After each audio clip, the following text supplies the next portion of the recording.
नमस्कार साथियों, आप सभी का एक बार फिर से द मेंटन एकेडमी के इस ऑनलाइन प्लेटफॉर्म पर मैं सत्यपाल स्वागत करता हूं। आई होप आप सभी लोग मस्त होंगे, स्वस्थ होंगे। अब आरएस प्रीलिम्स के लिए बहुत ही लिमिटेड टाइम बचा है, तैयारी बहुत ही जोरों शोरों से चल रही होगी। कल जो हम क्लास लेकर आए थे उसके अंदर हमने चर्चा की थी कि इकोनॉमिक जो सर्वे है आपका, इसके जो शॉर्ट नोट्स वगैरह हैं, ट्रिक्स वगैरह हैं, वो किस प्रकार से उनको याद किया जाए, डेटा को लंबे टाइम तक कैसे याद रखा जाए और एग्जाम के अंदर क्वेश्चंस जो हैं वो कहाँ से हिट होंगे। क्योंकि सर्वे अब लगभग आप सभी ने पढ़ लिया होगा, क्योंकि आपको पता होगा कि इकोनॉमिक सर्वे और करंट का जो मिक्सर मिलाकर 35 क्वेश्चन आते हैं आउट ऑफ 150। तो काफ़ी ज़्यादा इसका जो आपका वेटेज रहता है, तो इसको हम लाइटली ले नहीं सकते और यहाँ से फैक्चुअल क्वेश्चन भी आते हैं, तो फैक्चुअल डेटा याद कर रहे हैं हम। पहला पार्ट हो चुका है। उसके लिए कुछ जो हमारे जो कुछ आप साथियों के डाउट थे कि ये जो नोट्स हैं वो किस प्रकार से हैं, देख लो एक बार। मैं इन नोट्स का आपको ओवरव्यू भी दे देता हूँ। ये इस प्रकार से, जैसे ये सेकंड चैप्टर के नोट्स हैं, एग्रीकल्चर सेक्टर शॉर्ट नोट्स हैं। और ये देखिए, जैसे कि आप अपन ने कल बात की थी ट्रिक्स वगैरह की, और ये इस प्रकार से लगभग 8 या 9 पेज के हैं। उसमें भी कुछ जैसे हमने फोटोज वगैरह यूज किए हैं, तो आप अगर ऐसा देखेंगे तो 6-7 पेज के शॉर्ट नोट्स हैं। और सेकंड चैप्टर सबसे बड़ा चैप्टर है आपके इकोनॉमिक सर्वे का। तो इस प्रकार से तो लगभग 25 से 30 पेज के अंदर आपका पूरा इकोनॉमिक सर्वे समा जाएगा। कोशिश यही करेंगे हम, और बाद में और कोशिश करेंगे लास्ट में 10-12 पेज में इसको लेकर आ जाए। अब बिना किसी देरी के एक बार तो हम पहले जो कल हमने रिवीजन किया वो देख लेते हैं, उसके बाद हम आगे बढ़ते हैं। अभी सेकंड चैप्टर पढ़ रहे हैं, ठीक है। सेकंड चैप्टर पढ़ रहे हैं हम, इसके लिए एक बार मैं आपको थोड़ा सा हमने कल क्या क्या पढ़ा वो हम रिवाइज कर लेते हैं। उसके लिए मैं एक अलग स्लाइड ले लेता हूँ और एक छोटी सी जो हमसे त्रुटि हो गई थी उसके बारे में भी मैं आपको बता देता हूँ कि क्या त्रुटि रह गई थी। तो देखिए, सबसे पहले जो हमने बात की थी, जो GSVA, ठीक है। क्या बात की थी हमने? GSVA। GSVA के अंदर हमने दो चीज़ों पर बात की। एक बात की हमने कांस्टेंट प्राइस पर, ठीक है, और दूसरी बात की हमने करंट प्राइस पर, ठीक है। किस पर बात की हमने? करंट और कांस्टेंट पर। कांस्टेंट पर हम बात करें तो आपको पता होगा 781, मतलब 7.81 लाख करोड़ रुपीस जो इस बार की हमारा जीएसवीए के आंकड़े हैं, किस पर हैं? आपके कांस्टेंट प्राइस पर। कांस्टेंट प्राइस मतलब स्थिर स्थिर प्राइस पर, ठीक है। और करंट मतलब प्रचलित, ठीक है। प्रचलित पर कितनी है आपकी? मैं यहाँ पर बार बार 14 कर जा रहा था, लेकिन ये कितनी है? 1428 है, ठीक है। 14.28। ये यहाँ पर मैं कल थोड़ा सा पता नहीं किस हिसाब से माइंड में सेट था, तो 14 करने में थोड़ा मगन हो गया था। तो ये थोड़ा सा करेक्ट कर लेना आप। 14.28 लाख करोड़ रुपए है, ठीक है। फिर हमने बात की जीएसवीए की, तो जीएसवीए के अंदर हमने 3 सब सेक्टर में बांट रखा है। हमने जीएसवीए को हमने किन 3 सब सेक्टर में बांट रखा है? तो सबसे पहला आपको एक छोटा सा निमोनिक सा SIA, ठीक है। क्या है आपका? SIA, ठीक है। एस फॉर सर्विस, इंडस्ट्री और एग्रीकल्चर। फिर हम इनके बारे में हम बाद में बात करेंगे। फिर हमने बात की थी आपके जो एग्रीकल्चर है, तो एग्रीकल्चर आपका सबसे पहले तो एक थर्ड रैंक पर है। कौन सी रैंक पर है? थर्ड रैंक पर है, ठीक है। थर्ड मतलब पहले सबसे ज्यादा जो योगदान है वो जैसे 7.81 लाख है या 14.28 लाख है। इसके अंदर जो योगदान है वो सर्विस सेक्टर का, फिर इंडस्ट्री का, फिर एग्रीकल्चर का। तो कृषि की बात करें तो तीसरे स्थान पर है। और कांस्टेंट प्राइस पर इसकी बात हमने की थी, तो हमने क्या बात की थी? 26.21% है ये, ठीक है। और करंट पर हमने बात की थी 26 पॉइंट आपके 72% है। एग्जैक्ट थोड़ा सा नहीं, रफली भी याद रखेंगे तो आपके लिए काफी ज्यादा मददगार रहेगा, चिंता करने की कोई जरूरत नहीं है। फिर हमने बात की यहाँ पैसों में, तो आपके 2.05 लाख करोड़ है, ठीक है। मतलब मान लो क्या, 7.81 लाख करोड़ जो हमारा जीएसवीए है, उसके अंदर कृषि क्षेत्र का जो योगदान है वो 2.05 लाख करोड़ रुपीस है, ठीक है। उसके बाद हम बात कर रहे हैं यहाँ पर, अगर हम बात करते हैं करंट की, तो करंट के अंदर हमने देखा 3.81 लाख करोड़ रुपीस है, ठीक है। देखो, बहुत छोटे छोटे फैक्ट्स याद किए। ये फर्स्ट चैप्टर का भी आपका साथ साथ में चल रहा है, तो ज्यादा इसमें मगअप होने की जरूरत नहीं। आपको 3-4 छोटे से फैक्ट याद रखने हैं। पहला, आपको कांस्टेंट प्राइस पर आपका जीएसवी है 7.81, फिर 14.28 करंट पर। इसके अंदर हमने देखा तो आपके 26.21%, फिर 2.05 लाख करोड़। फिर यहाँ पर हम बात कर रहे हैं 26.72 और 3.81 लाख करोड़। ये हमने एक थोड़ा सा ओवरव्यू बांधा था ताकि आप एक एग्रीकल्चर सेक्टर के अंदर एंटर कर पाए। अब ये हमने बात कर ली कृषि क्षेत्र की। अब कृषि क्षेत्र के अंदर हम बात कर रहे हैं कि अब ये एग्रीकल्चर सेक्टर है, इसके कुछ सब सेक्टर्स हैं। क्या है इसके? इसके कुछ सब सेक्टर्स हैं, ठीक है। सब सेक्टर्स के लिए हमने सबसे पहले एक ट्रिक याद की थी, आई होप आपको याद ही होगा, ठीक है। कौन सी थी? LIC फॉर, किसके लिए कर रहे थे हम LIC? हम कर रहे थे फिश के लिए, ठीक है। तो लाई से हो गया आपका लाइव स्टॉक, ठीक है, लाइव स्टॉक पशुधन, ठीक है। सी से हो गया आपका क्रॉप, ठीक है, आपको उसके बाद फोर से फॉरेस्ट्री और एफ से फिशरी। ये हमने इसके 4 सब सेक्टर्स देखे थे। अब इसका जो लगभग हिस्सा है वो आपका कितना है? 48%, ठीक है। ये ज्यादा एग्जैक्ट याद रखने की जरूरत नहीं है, इसका 44% के आसपास है, याद रखने की जरूरत नहीं है। फिर आपका फॉरेस्ट्री का 6 के आसपास है, और फिशरी का है वो 0.49, ये थोड़ा सा याद रख लेना, ठीक है, 0.49% है। और इसके अंदर जो वृद्धि है वो आपके 15% के आसपास लगभग कितनी वृद्धि देखने को मिली है। और एक इकलौता ऐसा जो क्रॉप सेक्टर था उसके अंदर आपका लगभग 1.5% का जो है वो डिक्रीजमेंट देखने को मिला है, ठीक है। इतने से फैक्ट थे, हमने याद किए, बार बार लिखोगे इनको तो आपके दिमाग के अंदर भी फिट हो जाएंगे, ठीक है। हाँ, तो अब हमने बात की पशुधन की, ठीक है। हम किसकी बात कर रहे हैं? हम यहाँ पर पशुधन, ठीक है। पशुधन हमने देखा कि सबसे पहले तो जो हमारा जो एग्रीकल्चर सेक्टर है, एग्रीकल्चर सेक्टर के अंदर हमारा सब सेक्टर पर पहले नंबर पर है, ठीक है, फर्स्ट नंबर पर है। और ये लगभग 48.5% जो आपका कवर करता है, ठीक है, 48.5% के आसपास कवर करता है। अब 48 भी याद रखेंगे तो भी बहुत बड़ी बात है, 50% भी रखेंगे तो भी मोटा मोटी रफली आप इसको क्वेश्चन को सही बना लेंगे, क्योंकि ऑप्शंस होंगे वहां पर आपके सामने, ठीक है। 48% रखता है। अब 48% के अंदर अगर आप बात करें तो आपके, अब हम इसके जो पशुधन है, पशुधन 48.5% एरिया रखता है। अब इसके अंदर हम बात करते हैं जो हमारा जो 2019 के कुछ आंकड़े हैं उसके अंदर हमारे पास जो कुल हमारा जो देश है, ठीक है, देश के अंदर मान लो 100 पशु है, तो 100 में से हमारे पास कितना?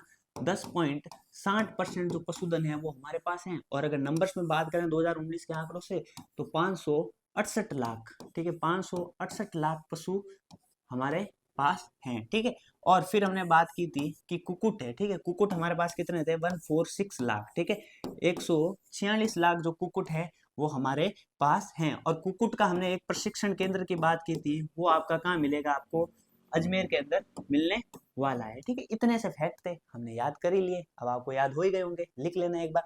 फिर इसके बाद हमने बात की थी कि जो आपकी कुछ ट्रिक्स थी उसके अंदर हमने बात की कि किस प्रकार से जो पूरे देश के अंदर जैसे गाय है, भैंस है, बकरी है, राजस्थान का कितना योगदान है सारे पशुओं के अंदर। तो हमने सबसे पहले बात की, एक बार नया पेज ले लेते। हाँ, तो हमने सबसे पहले बात की कि एक बार वापस 10.60% हमारा पशुधन है ओवरऑल। इसके अंदर हमने देखा 568 लाख और 146 लाख, ठीक है। और ये आपके कुकुट हो गए और ये आपके टोटल पशुधन हो गए। अब इसके अंदर हम आगे देखते हैं कि जो गाय है, ठीक है, मान लो पूरी देश के अंदर 100 गाय है तो राजस्थान के पास कितनी है? ठीक है, तो अब गाय का क्या चाहिए हमें?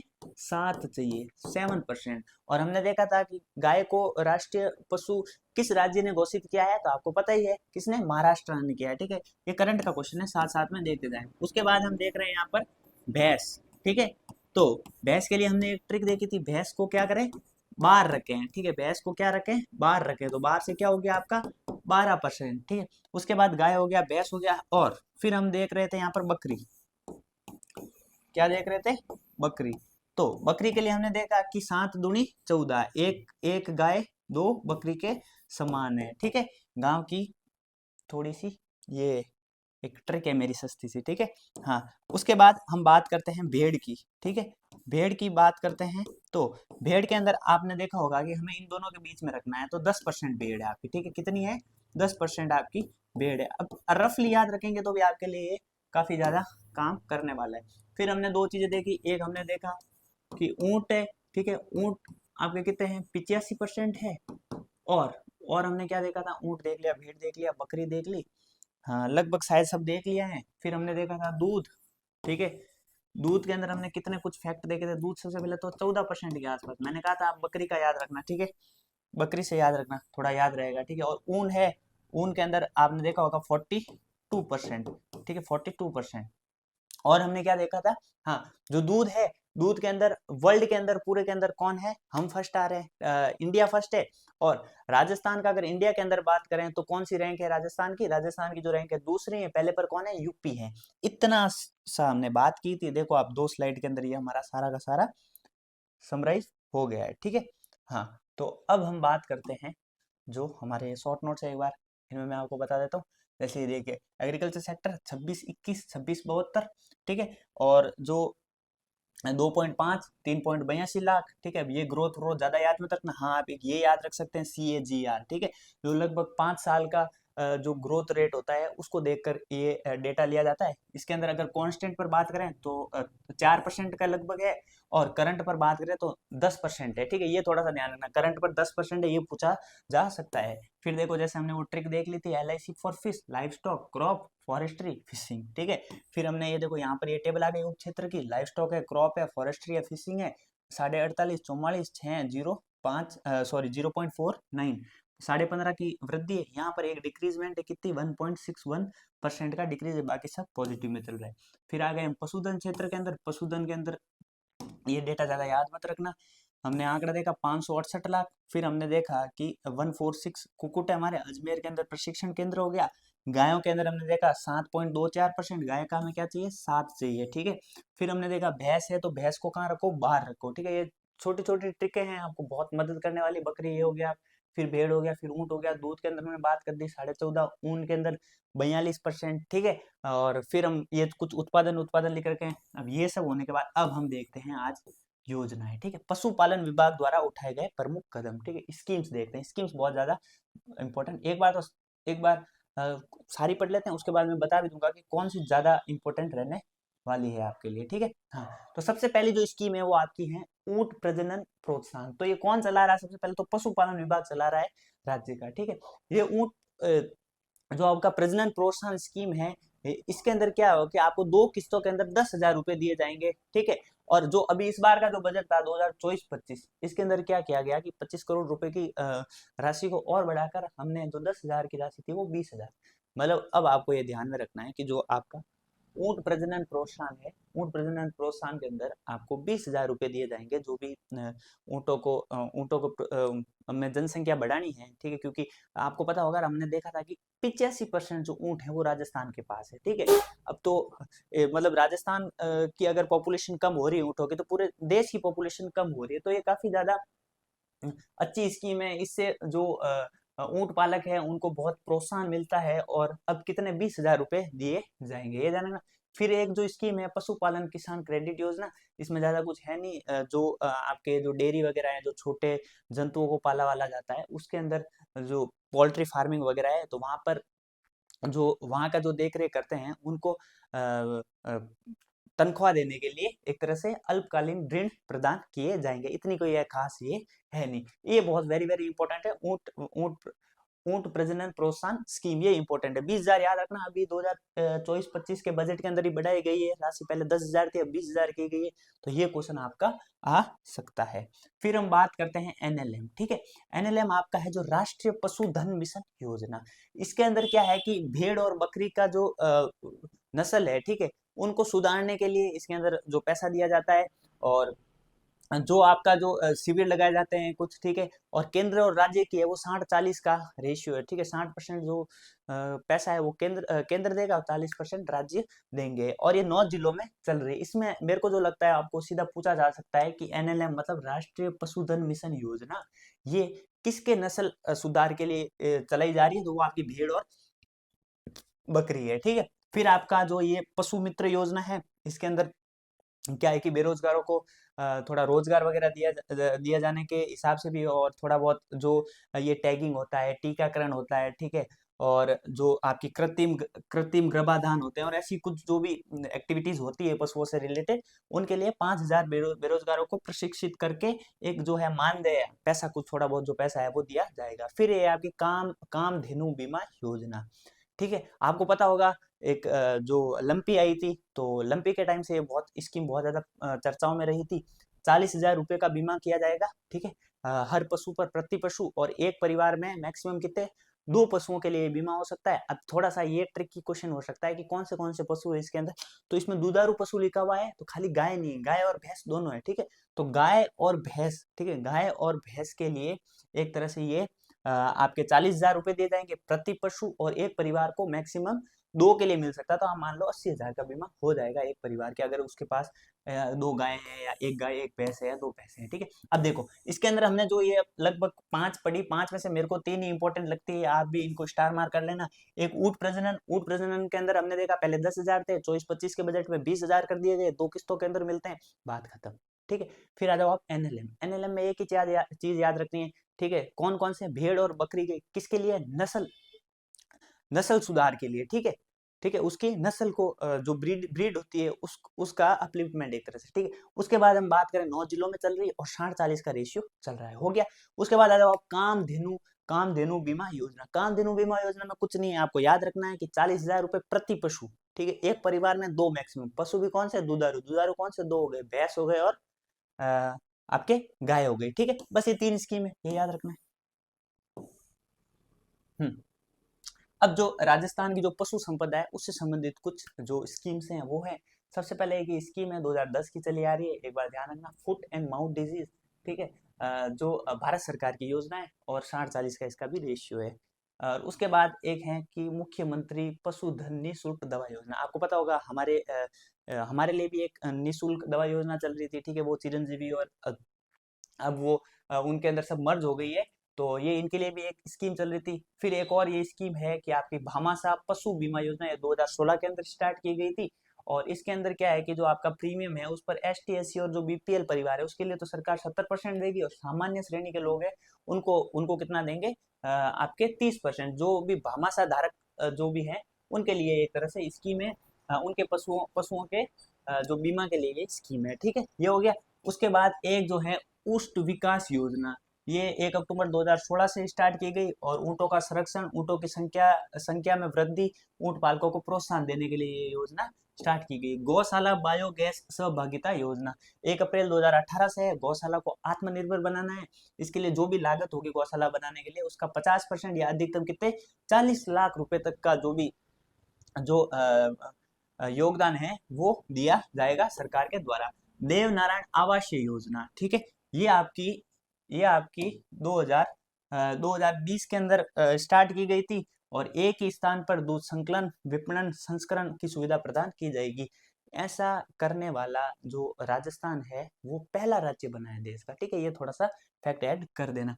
और ये वेरी वेरी इंपॉर्टेंट ये क्वेश्चन आ सकता है, जोधपुर के अंदर नावा में पशु महाविद्यालय ओपन किया गया, कहाँ किया गया, नावा के अंदर। देखो स्कीम्स है, मैं एक बार थोड़ा सा आपको बता देता हूँ। ऊंट प्रजनन याद रखना, ठीक है, 10,000 से 24-25 के बजट में 20,000 कर दी गई, 2 किस्तों के अंदर, ठीक है, प्रजनन के लिए पैसे दिए जाएंगे, हो गई। उसके बाद आप याद रखना एनएलएम, ठीक है, राष्ट्रीय पशुधन मिशन योजना। राष्ट्रीय पशुधन मिशन योजना के तहत नस्ल सुधार चल रहा है, किस किस का होगा, दो, भेड़ और बकरी, हो गया। 60-40 का है, 9 जिलों के अंदर ये अभी कार्यरत है। उसके बाद हमें याद रखना है कामधेनु पशु बीमा 40,000 रुपए है, दो पशु मैक्सिमम, ठीक है, एक परिवार में, और प्रति पशु 40,000 मतलब 80,000 रुपए तक मिल जाएंगे, ठीक है। दुधारू पशु में क्या क्या आ गई आपकी गाय और भैंस, उनके लिए बीमा होगा। फिर हमने बात की पशु संपदा से संबंधित कुछ योजनाएं, फुट एंड माउथ डिजीज इतनी महत्वपूर्ण है नहीं, तो भी एक बार आप देख लेना, भारत सरकार की, इतना ध्यान रख लेना। फिर मुख्यमंत्री निःशुल्क दवा, ये भी नहीं, ये थोड़ा सा देख लेना। आपकी जो भामाशाह पशु बीमा योजना है उससे रिलेटेड है, अगर जो भी भामाशाह धारक हैं उनके अंदर अगर आपके एससी एसटी बीपीएल हैं उनको तो 70%, और बाकी जो जनरल है उनको 30% की राशि दी जाएगी। उसके बाद जो एक महत्वपूर्ण है वो ये होगी आपकी गौशाला बायोगैस सहभागिता योजना। इसके अंदर आपके 50% लागत का, या तो आपके 50% या 40 लाख रुपए तक का योगदान दिया जाएगा। फिर देवनारायण आवासीय योजना, ऐसा करने वाला पहला कौन है, राजस्थान हो गया, ठीक है। फिर एक आपका नावा के अंदर जोधपुर पशु महाविद्यालय खोला जाएगा, ठीक है। ये जितना भी मोटा मोटी हमने पढ़ लिया। अब बात करते हैं हम गौपालन विभाग की। सबसे पहले तो गौपालन विभाग को 13 मार्च 2014 को इसकी शुरुआत की गई। ये ध्यान रखना, हम सोचेंगे कि गौपालन विभाग राजस्थान का तो बहुत पुराना होगा, नहीं भैया, अभी 2014 के अंदर ही इसकी स्थापना की गई। इसका उद्देश्य क्या है, राज्य में स्थानीय नस्लों के गोधन का प्रचार, संरक्षण और विकास करना, ठीक है, उद्देश्य ऐसा। आपको देखते ही दिमाग में आ जाएगा कि हाँ थोड़ा सा ये ध्यान रखना कि स्थानीय नस्लों के, ठीक है, उसका अपग्रेडेशन करने के लिए भी है, ठीक है। अब इसके अंदर कुछ स्कीम चल रही हैं, वो काफी ज्यादा इंपॉर्टेंट है, ये थोड़ा सा ध्यान रखना, ये क्वेश्चन शायद आ जाएगा, लग रहा है ऐसा, ठीक है। वध से बचाए गोधन योजना, ठीक है। अब आपको पता होगा गोवध हो रहे हैं, उनसे उनसे अगर पशुओं को बचाया गया है, तो जो बड़े पशु हैं, ठीक है, वध से बचाए गए गोधन योजना में इसके अंदर जो बड़े पशु हैं उनको प्रतिदिन 40 रुपए के हिसाब से मिलेंगे, और छोटे पशु हैं उनको कितने 20 रुपए दिन के हिसाब से मिलेंगे। मतलब आपने उनको बचाया है तो फिर उनको वापस रिहेबिलिट भी करना है। जब आप उनको कहीं रखेंगे या उनका रख रखाव किया जाएगा, जो भी गौशाला करेगी या जो भी जहां पे भी उसका रख रखाव किया जा रहा है, वध से अगर बचाए गए पशु हैं, तो अगर बड़ा पशु है तो उसको दिन के 40 रुपए खर्चा मिलेगा, और अगर छोटा पशु है तो उसको कितने मिलेंगे 20, 40, 20, ऐसे याद रखना, ठीक है। कौन से? वध से बचाए गए पशु। ये बहुत इंपॉर्टेंट है, क्वेश्चन आने के बहुत अच्छे प्रबल चांस लग रहे हैं। फिर है आपकी नंदी गौशाला जन सहभागिता योजना।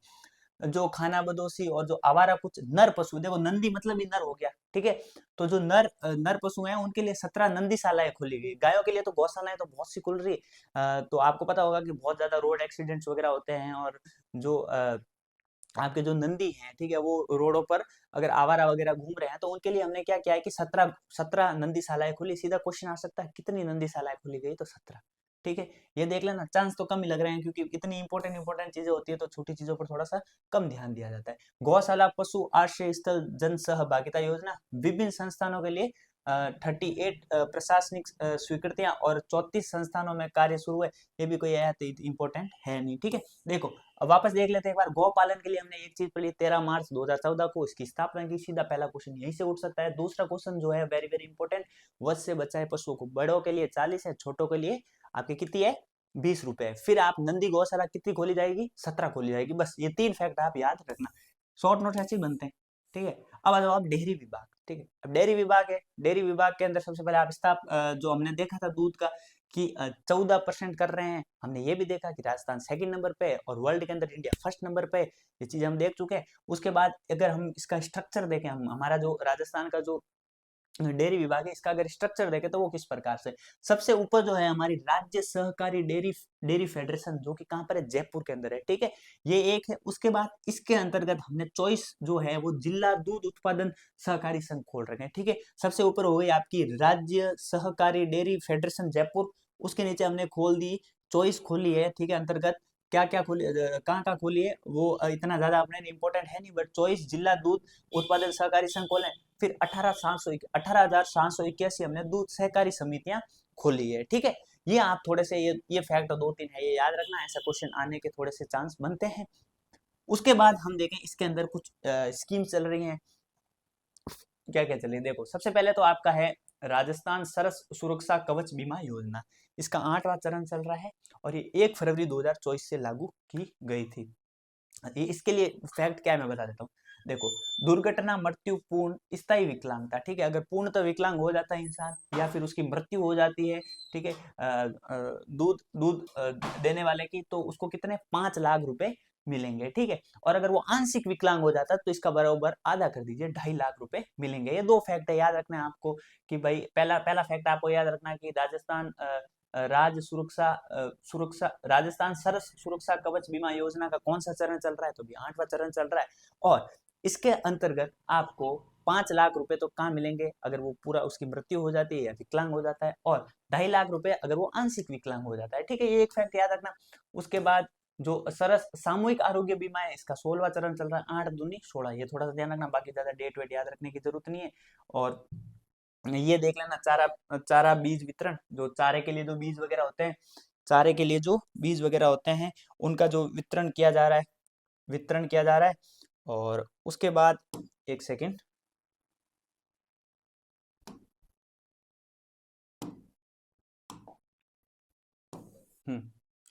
फिर ये बहुत इंपॉर्टेंट है, यहाँ से क्वेश्चन पूछा जा सकता है, मुख्यमंत्री दूध उत्पादक संबल योजना, ठीक है। सहायता राशि के लिए हम 2 रुपए और 5 रुपए प्रति लीटर तक बढ़ाई गई राशि हम देंगे। देखो जो दूध उत्पादन हो रहा है, दूध उत्पादकों को प्रेरित करने के लिए हमारे सरकार ने क्या किया है कि उसके अंदर सब्सिडी दे रही है, 2 रुपए से 5 रुपए, 2 रुपए से 5 रुपए तक की सब्सिडी दी जा रही है। ठीक है, किसके अंदर दी जा रही है? जो भी दूध उत्पादक है उसके अंदर, मुख्यमंत्री दूध उत्पादक संबल योजना। देखो मोटा मोटी हमने जो चीजें पढ़ी एक बार यहाँ तक रिवाइज कर देते हैं, उसके बाद पशुधन ये आपका आ गया। अब आपके क्रॉप्स आ गए। ठीक है, क्रॉप्स पढ़े उससे पहले देखो हमने क्या किया, मैं एक बार थोड़ा सा आपको यहाँ पर बता देता हूँ कि हमने क्या क्या पढ़ लिया अब तक। ये देख लेते हैं, फिर आगे हम पढ़ते हैं। देखो सबसे पहले हमने बात कर ली है कि ये आपका एग्रीकल्चर सेक्टर है। ठीक है, ये आपकी पूरी GSVA है। इसके अंदर हमने 3 सेक्टर देखे। ठीक है, सबसे पहला देखा हमने सर्विस सेक्टर। ठीक है, उसके बाद एक सेकेंड, हमने देखा सबसे पहले सर्विस, फिर आपका इंडस्ट्री, फिर आपका एग्रीकल्चर। ठीक है, एग्रीकल्चर का हमने देखा ये 23 ये आप तीसरा स्थान है। ठीक है, और एग्रीकल्चर के अंदर हमने सब सेक्टर के अंदर देखा हमने लाइव स्टॉक। ठीक है, लाइव स्टॉक के बाद हमने देखा, ठीक है, सी से क्रॉप, ठीक है, फॉर फॉरेस्ट्री, और फिर हमने ये आप 1 2 3 और फिश।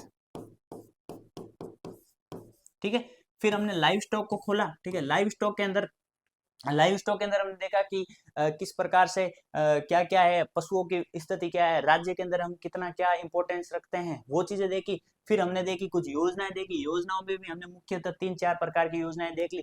सबसे पहले जो हमने कुछ योजनाएं देखी थी जो आपके जो पशुपालक विभाग की है। ठीक है, उसके अंदर हमने सबसे पहले योजना देखी ऊंट प्रजनन। ठीक है, उसके अंदर हम क्या कर रहे हैं, जो ऊंट का प्रजनन हो रहा है उसको प्रोत्साहन करने के लिए हम पहले 10,000 रुपए दे रहे थे 2 किस्तों के अंदर। इस बार के 24-25 के बजट में हमने क्या कि भैया 20,000 रुपए कर देते हैं इसको। ठीक है, उसके बाद हमने एक देखा NLM मिशन। NLM मिशन के अंदर आपकी भेड़ और बकरी की जो नस्ल सुधार योजना है उसके अंतर्गत चल रहा है 60-40 का रेशियो है, और आपके कितने 9 जिलों के अंदर ये चल रही है। ये हो गया। उसके बाद हमने NLM देख ली। NLM के बाद जो जो हमने इंपॉर्टेंट देखा था वो क्या देखा था, एक सेकेंड,